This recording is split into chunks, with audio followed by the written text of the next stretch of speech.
In a forgotten corner of the countryside where sunburnt soil tells stories of hardship and hope, a poor farmer named Liam stumbles upon the most bewildering sight of his life.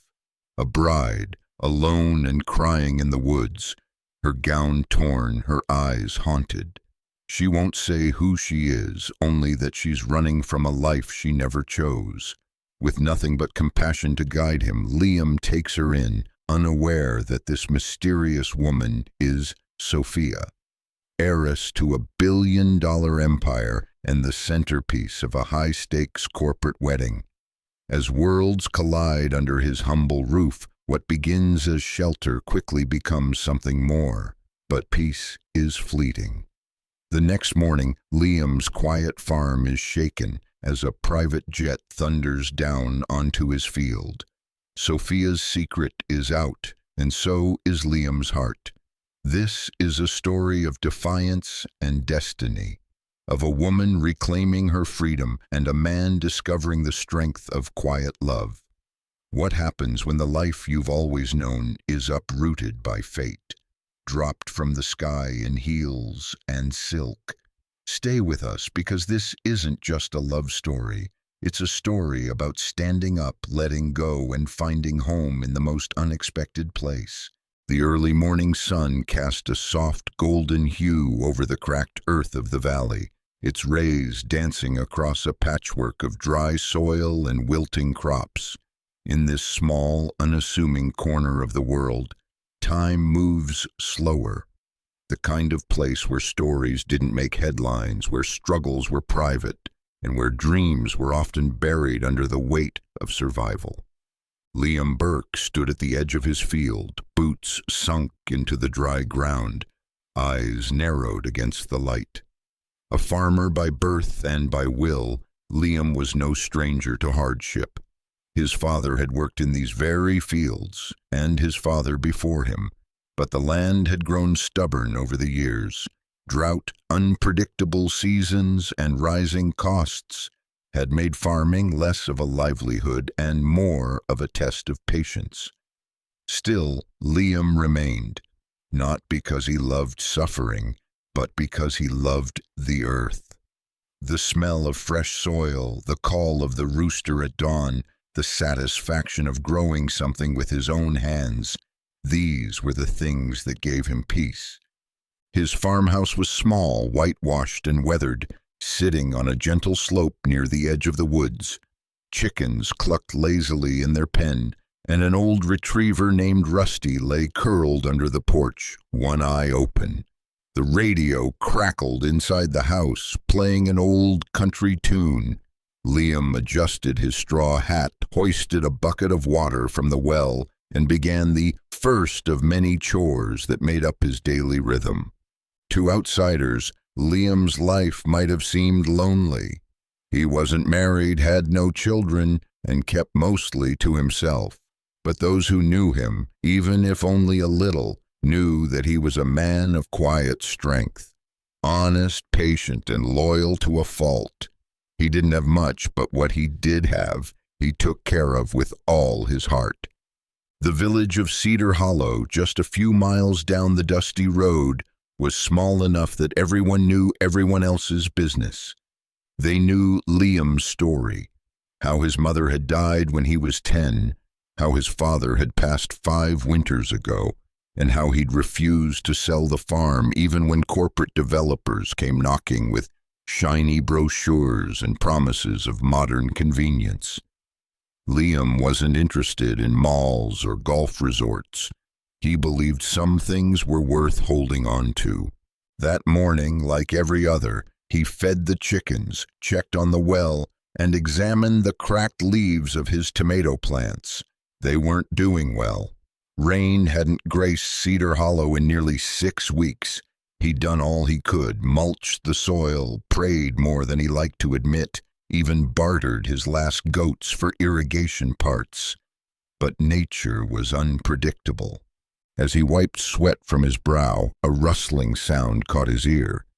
Not unusual in the woods, deer, foxes, sometimes a wild turkey, but this sounded different. Humans, faint, like someone stifling a sob. He paused, alert, and slowly set down the bucket. Rusty's ears perked up from the porch. Liam's eyes scanned the tree line. The woods bordered the north side of his property, dense, shadowed, and rarely ventured into unless for firewood or lost livestock. But today something felt off. He wiped his hands on his jeans and walked toward the sound, stepping carefully over dry brush and broken twigs. The further he went, the clearer it became. Someone was crying, not the cries of an animal or a child, but a woman. And not just tears. There was desperation in the sound, like something fractured beyond repair. His heart quickened. Who would be out here? There hadn't been any news of missing persons. He rounded a bend past a fallen tree, and then he saw her. A woman, barefoot, wearing what looked like a once beautiful wedding gown, now dirt-stained and torn at the hem, was crouched beside a tree, clutching her arms around her knees. Her dark hair was tangled, her veil discarded nearby, and her face was streaked with tears. She looked up, startled by the sound of his approach. For a moment their eyes locked, hers wide with fear, his filled with concern. "Hey there," Liam said gently, raising his hand to show he meant no harm. "Are you hurt?" She shook her head slowly but didn't speak. Her lips trembled, her eyes darting behind him, as if expecting someone or something to follow. "Name's Liam. I've got a place nearby. Do you need help?" Still no answer, just a hesitant glance at his outstretched hand. Liam waited, patient, steady, the way he always had to be with frightened creatures. And finally, slowly, she reached out. Liam didn't rush her. He simply knelt beside the woman, careful to keep a respectful distance. The forest, once filled with birdsong and rustling leaves, now felt quiet, watchful even. The woman's hand trembled in his, cool and soft against his calloused palm. Her grip was faint, but it was a beginning. "I'm not here to hurt you," he said quietly, trying to sound more like a neighbor and less like a stranger. "Just want to help." She nodded, a slight movement that barely lifted her chin.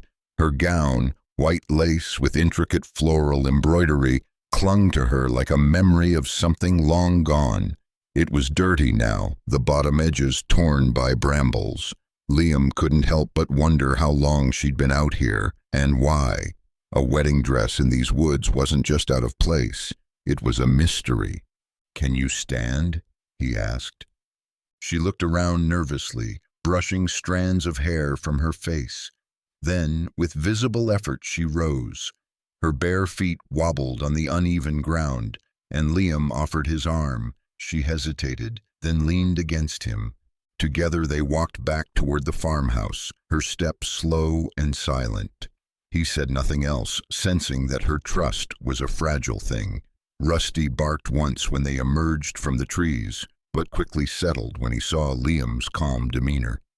Inside, Liam fetched a clean blanket, a glass of water, and a warm bowl of stew he'd made earlier. She sat at the edge of the worn kitchen bench, eyes darting around the room like a bird in a cage. "You don't have to tell me anything," Liam said gently as he placed the food in front of her, "but I reckon you haven't eaten." She reached for the spoon, hands trembling slightly, and took a careful bite. A moment later, another, then another. "Thank you," she whispered, her voice barely audible. Liam offered a small smile. "You're welcome." She didn't eat much, but the color returned slowly to her face. After finishing, she curled up on the couch with the blanket drawn tight. She didn't ask about where she was or what time it was. She just stared at the ceiling beams, eyes heavy with exhaustion. Liam pulled the curtain to give her privacy, then settled on the porch with Rusty, gazing out across the land. Stars blinked overhead, and a breeze carried the scent of night-blooming jasmine from the garden. He didn't know who she was or what had brought her to the woods. But one thing was clear. This woman was running from something, and whatever it was, it had broken something deep inside her, and for now that was enough. The next morning, Liam woke early, as he always did, rising with the sun. Rusty stretched and followed him outside as he began his routine, feeding the chickens and checking the water barrels. The earth was still dry, the air warm already, a warning of the heat to come. Inside, he found the woman still sleeping on the couch, her face peaceful for the first time. A part of him hoped she'd speak today. He didn't need her whole story, but at least a name. As if reading his thoughts, her eyes fluttered open moments later. She sat up slowly, clutching the blanket tighter. "Morning," Liam greeted. "Coffee's on, if you're the type." She nodded weakly, and he poured her a cup, placing it on the table. He sat opposite, giving her space. I'm sorry for all this," she said, voice hoarse. "I shouldn't have—" "No apologies needed," Liam interrupted gently. "Looks like you needed a place to land." She looked at him then, truly looked, eyes filled with a mixture of gratitude and wariness. "Sophia," she said finally. "My name is Sophia." Liam nodded. "Good to meet you, Sophia." She stared down at the mug, fingers tracing the rim. "I was supposed to be married yesterday." Liam didn't flinch, just waited. "I ran," she continued, "right before the ceremony, left everything, my father, the guests, the cameras. I couldn't do it." He tilted his head. "Why?" Sophia hesitated. "Because it wasn't my choice. The man, Jason, he's a business partner of my father's. Their marriage alliance would have merged two empires. It was all about control, not love." "Sounds heavy." "It is," she said, "or was. I took a car and drove until it broke down. Then I ran into the woods." Liam let the silence stretch. "You probably think I'm crazy," she added with a bitter laugh. "No," he replied simply. "I think you're brave." Sophia blinked. She wasn't used to that. In her world, bravery was defined by cutthroat deals and cold strategy. Running away, that was a weakness. But here in this little farmhouse, it felt like survival. "You should know," she said cautiously. "My father will be looking for me, and when he finds me, he won't be happy." Liam shrugged. "If trouble's coming, we'll deal with it." "We?" He smiled softly. "You're not alone anymore." Sophia looked away, blinking back tears. And just like that, the farmhouse, humble and worn, became a sanctuary for a runaway bride, a shelter carved not from stone and steel, but kindness. For the first time in years, Sophia felt the pull of something real, but shadows don't rest for long. And far away, someone had already begun tracking her trail. By the third day, Sophia was beginning to settle, though settling in a farmhouse was a far cry from the penthouse lifestyle she had escaped. Her fingers, once adorned with rings and never without a fresh manicure, were now stained with tomato vines and dirt. Her designer wedding dress, which Liam had gently washed and folded, lay tucked inside a drawer, replaced with a pair of Liam's old work clothes. Baggy, faded, but clean. The adjustment was far from seamless. Sophia struggled with the simplest tasks, lifting feed buckets, gathering eggs, even managing the temperamental kitchen stove. More than once, she nearly burned her hand trying to light the pilot flame, cursing under her breath while Liam hid his amusement. "This stove is medieval," she muttered, brushing flour from her jeans one morning. Liam, pouring fresh milk into a jug, shrugged. "Still works better than half the gadgets city folks rely on." She rolled her eyes but grinned, something she was doing more often now.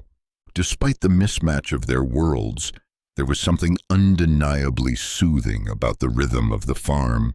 Sophia found herself drawn to it.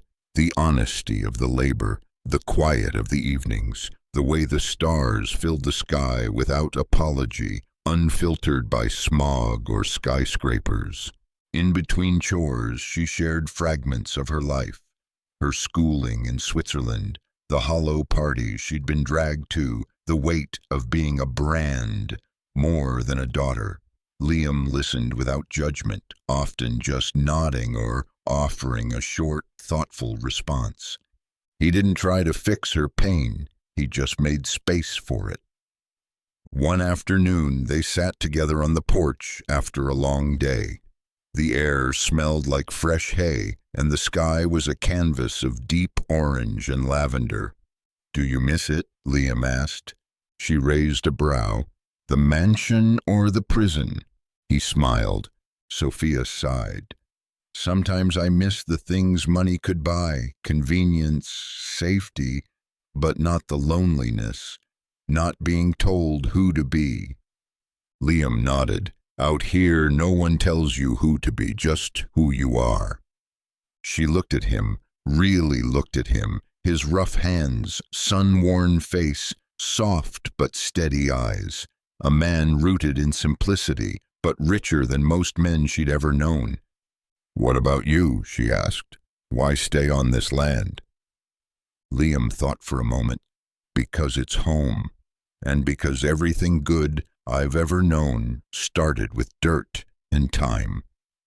Sophia was quiet, and for the first time in a long while, she wasn't planning an escape.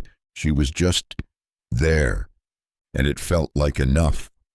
The sun was dipping low behind the hills, casting long shadows across the fields.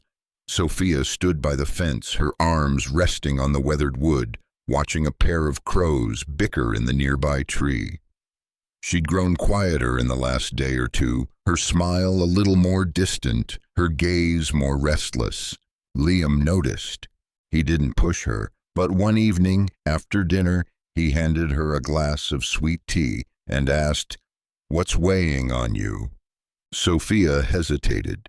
She was tired, tired of hiding, tired of lying, tired of the fear crawling up her spine every time a car passed the road in the distance. "I haven't told you everything," she admitted. Liam gave a small nod, his gaze steady. "Didn't expect you had, but I'm still here." She smiled weakly, then inhaled. "My full name is Sophia Langston." Liam paused. Recognition flickered. Langston, as in Langston International, one of the wealthiest families in the world. Shipping, tech, real estate, untouchable power. Sophia continued, "My father owns more than I can count. He doesn't just buy companies, he buys silence, too."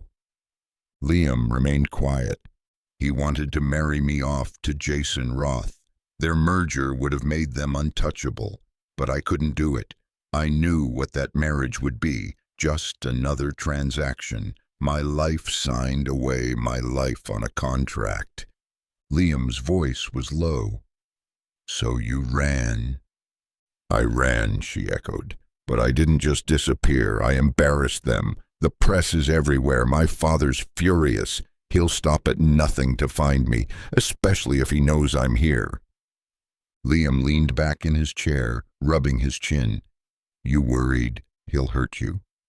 "No," she said. "He won't lay a hand on me, but he'll control me, legally, financially, emotionally. I'll be trapped again." Liam thought for a moment. "You've got a choice, Sophia. It may not feel like it, but you do." Her eyes welled up. "I don't want to go back, but I also don't want to bring danger to your doorstep." He gave her a long look, then said softly, "You didn't bring danger, you brought the truth and light. This place, it's better with you in it." Sophia blinked fast, trying to hold back tears. Later that night, as she sat alone in the small guest room, she pulled out a burner phone from her backpack. She hadn't turned it on in days. Her finger hovered over the power button. A simple tap could connect her to everything she'd escaped. She put it down. Meanwhile, in a high-rise boardroom hundreds of miles away, her father stared at a satellite image on a screen of a woman in a field, her back to the camera, helping lift a crate of chickens onto a wagon. His jaw tightened. "She's in Cedar Hollow," he muttered. "Do you want us to retrieve her?" asked one of his aides. "No," he said, voice steely. "She'll come back on her own." Outside, in a world far simpler, Sophia leaned against the window, unaware that the peace she'd found was already unraveling. 3 days later, the illusion of safety began to crack. It started with whispers in town. Liam had gone to the feed store in Cedar Hollow, as he did every week.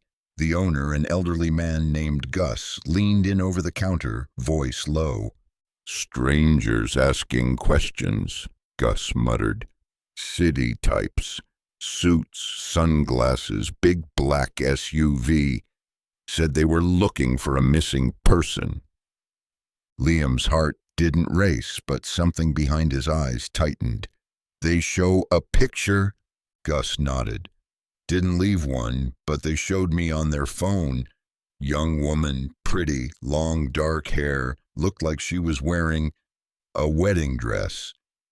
Liam kept his expression flat, thanked Gus, and drove home with a heavier silence than usual. When he pulled into the driveway, Sophia was sitting in the yard, sketching something in a battered old notebook he'd given her. Rusty lay at her feet, chewing on a stick. She looked up and saw the tension on his face immediately. "What happened?" "They're close," he said.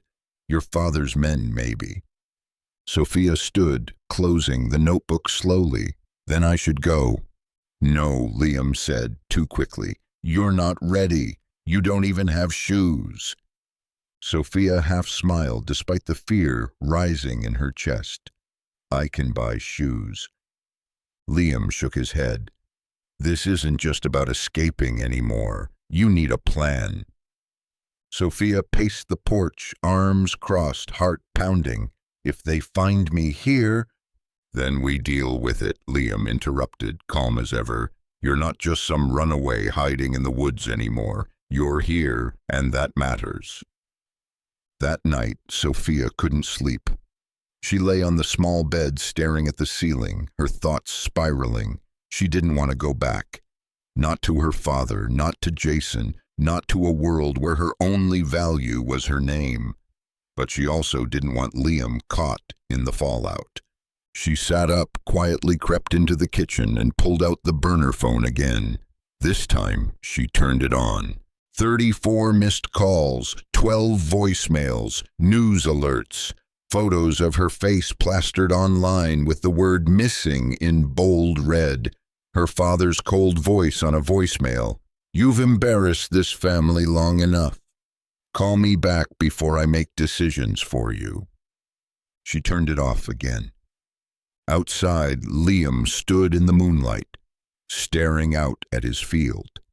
He didn't need to hear the phone ring to know her world was closing in. The next morning, the black SUV was parked at the end of his dirt road. Liam didn't react. He poured his coffee, leaned on the porch rail, and waited. The SUV didn't move for nearly 20 minutes. Finally, the driver's door opened, and a sharply dressed man stepped out. Tailored navy suit, mirror sunglasses, the kind of posture that screamed entitlement. He approached slowly, every step deliberate. "Mr. Burke," the man called out. Liam sipped his coffee. "That's me." "I'm with Langston Private Security," the man said. "We're looking for someone." "Lots of people out there," Liam replied. The man didn't smile. "A woman? Name's Sophia Langston. She's the daughter of Victor Langston. We have reason to believe she may have passed through here." Liam kept his gaze level. "Can't say I've seen her." The agent's jaw tensed. If you do, it's very important you notify us for her safety." "She in danger?" "Only from herself," the man replied, with a rehearsed concern that didn't quite hide the threat behind it. The agent handed him a card, then turned and left. Sophia had been watching through the window. When the SUV disappeared down the road, she walked out and stood next to Liam, her expression unreadable. "You lied," she said. He looked at her. "I protected you." She stared at the field, the morning breeze dancing across the wheat. "He won't give up. You know that, right?" "I know," Liam said. They stood in silence. Then Sophia whispered, "I don't want to run anymore." "Then don't," Liam said. "Stay as long as you need." That afternoon, they worked side by side as they often did. Sophia helped stack hay, her hands now calloused like Liam's. They laughed when she tripped over a rake. She even beat him in a game of checkers later, which she bragged about shamelessly. But the moment came in the quiet, when the sun dipped behind the trees and Liam took her hand without asking, without words. They stood in the middle of the field, fireflies rising around them, their hands clasped like it was the most natural thing in the world. "I'm scared," she admitted. "So am I," he whispered, "but I'm here." Their lips met, soft, unsure but real, the kind of kiss that didn't promise forever but made the present enough. That night, Sophia wrote in her notebook, "For the first time, I feel like I belong to something that's mine, not stolen, not arranged, not bought, just mine." But less than 10 miles away, a second SUV rolled into Cedar Hollow. This time, Victor Langston himself was inside, and he wasn't here to talk. Morning came with a strange hush. Liam was in the barn mending a broken gate when the sky cracked with the unmistakable roar of jet engines.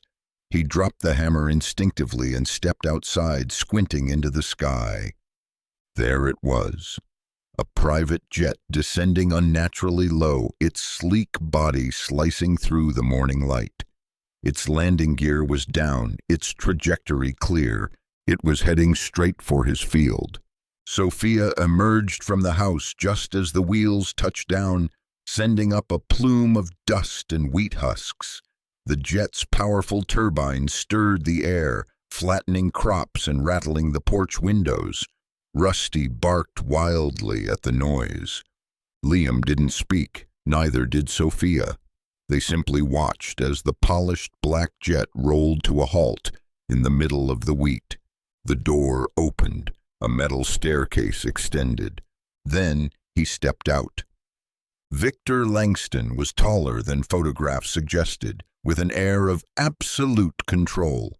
His suit was immaculate, his tie knotted with surgical precision. Behind him followed 3 more men, security, judging by their formation. Sophia stiffened. Victor walked the length of the field like he owned it.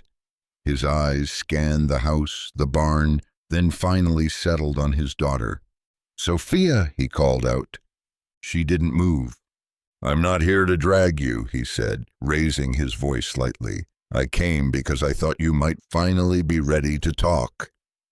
Liam took a step forward, positioning himself just slightly in front of her. Victor's eyes flicked toward him. "You must be the farmer," he said, not with contempt, but with curiosity. "Quite the place you've built here." "It's home," Liam replied. Victor nodded, slow and calculating.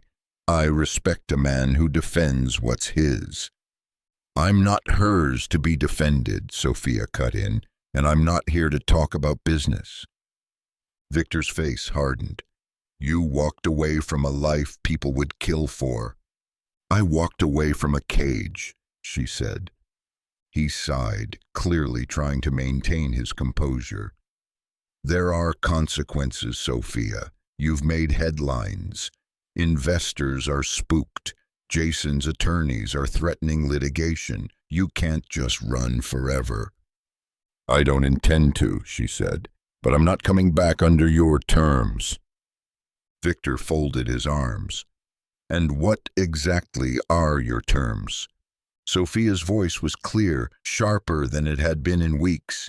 You leave me alone, no handlers, no forced marriage, no surveillance. I choose who I am, where I live, and who I love. Victor's jaw tightened, but he said nothing. I'll return to the public, she continued. I'll issue a statement on my terms. I'll make it clear this was my decision, not a breakdown or a scandal, but I won't let you turn my life into another asset. A long silence followed. Then finally Victor spoke. You've changed. Sophia looked toward Liam. I've started to live. Victor glanced back at the jet. We'll talk soon, he said. No, she replied. You'll listen soon. He gave a short nod, turned, and climbed the staircase without another word. Moments later, the engines flared to life and the jet lifted off, its shadow passing over Liam's farmhouse as it disappeared into the sky. Liam turned to Sophia, his hand brushing hers. That was brave. She let out a shaky breath. That was the first time I told him no and meant it. Back inside, the farmhouse felt different. The encounter had stirred something, closure maybe, or the start of it. Sophia sat on the edge of the kitchen table, hands trembling slightly as she clutched a cup of lukewarm tea. Liam leaned against the counter, watching her with a mixture of pride and concern. You okay? He asked. I think so, she said. But now the world knows where I am. It won't be long before this place is on every tabloid. Liam nodded. I figured that part out. I don't want to bring chaos here, she said. You've given me peace. I don't want to be the reason it's shattered. You didn't shatter anything, he said. You just showed me what it means to care again. She smiled faintly. Later that day, her phone buzzed. A message from a private number, a draft press statement, formal, strategic, void of emotion. It painted her as temporarily distressed, a victim of nerves. Victor's idea, no doubt. She opened her notebook and rewrote the statement herself. I wasn't lost. I left. I wasn't confused. I was coerced. This isn't a breakdown. This is freedom. Liam watched her from the porch as she typed, edited, and retyped. She was fierce now, a woman on fire, refusing to let her past dictate her worth. 2 days later, the story broke. Sophia Langston resurfaces. My life is mine now. The world buzzed. Analysts debated her motives. Influencers praised her courage. Her father issued a polite but terse response. But none of that mattered. What mattered was the calm. What mattered was Liam. In the fields, they worked together without speaking much. Trust no longer needed words. At night, she slept in his arms without fear, and slowly the land itself seemed to respond. Flowers blooming near the porch, vines clinging to the chicken coop, and a quiet hum of life returning to the soil. One evening as they watched the sunset, Sophia said, I know I can't stay forever. Liam looked at her. But I don't want to leave this behind, she added. Then take it with you, he said. Whatever you're building, start it from here. She took his hand. Would you come with me? He smiled. If there's dirt to dig and stars to see, I'll be there. The morning she left, the sky was the color of tin, pale, unsure, as though even the weather had mixed feelings. Sophia stood on the porch with her small bag, just a backpack now, no designer luggage, no staff to carry it. Liam was tightening a gate hinge nearby, but his focus wavered. Every sound, every gust of wind seemed to draw his eyes back to her. They'd spent 2 more weeks together after the jet incident. peaceful, grounding days filled with simple joys, planting herbs in the garden, repainting the chicken coop, watching fireflies light up the wheat field. But reality had a way of tapping on the window, reminding her that time here was borrowed. A legal team had reached out to her, one she'd chosen herself, not her father's. A new foundation was in the works, the Sophia Initiative, aimed at helping young women forced into arranged marriages and corporate control. She'd need to testify, meet donors, speak publicly. Her story was no longer just heard, it had become a beacon for others. "I don't want to go," she said, her voice barely audible. "I know," Liam replied. Rusty nudged her hand gently, sensing the heaviness in the air. She knelt, petting him, letting her fingers linger in his soft fur. "Promise me something," she said to Liam. "If I don't come back."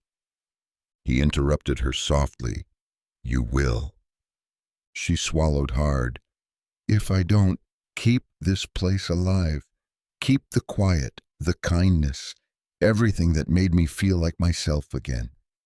"I will," he said, stepping closer, "and I'll be right here if you ever want to come home." She leaned in and kissed him, slowly, deeply. There were no fireworks, no sweeping music, just the taste of morning air, tears, and the unspoken ache of goodbye. A car waited at the edge of the road, not black, not armored, just a modest sedan with a young woman in the driver's seat, one of Sophia's new team, one of her choosing. She turned one last time before climbing in, eyes locked with Liam's. "See you soon," she whispered. Then she was gone. Liam stood on the porch long after the dust had settled. The farmhouse was quiet again, but it wasn't empty. The days that followed moved slowly, like honey in the cold. Liam returned to his rhythm, morning chores, field work, tending to the garden, but everything felt slightly off balance, as if the world tilted just a few degrees when she left. Rusty, too, seemed confused, often lying near the porch steps where Sophia used to sit and sketch. Her presence lingered in quiet places, in the way the wind moved through the trees, in the extra cup on the shelf, in the worn notebook still tucked beneath a pillow she had once called hers. The townsfolk, of course, were buzzing. Once the news broke, Cedar Hollow changed overnight. Reporters tried to sneak in, drones were spotted, but Liam, silent as stone, refused to feed the frenzy. "She was just someone passing through," he told anyone who asked. But in the barn, late at night, he read her statement again. "I was not saved. I chose to be free. And sometimes freedom looks like dirt roads and old porches, not podiums and penthouses." She hadn't forgotten him. He knew it. Still, the ache didn't go away. Then, about a month later, something unexpected happened. A large truck pulled up to the property. The driver, a young man in a blue jumpsuit, stepped out with a clipboard. "Delivery for Mr. Burke." "I didn't order anything," Liam said. The man smiled. "Guess you've got a secret admirer." From the back of the truck they unloaded piece after piece.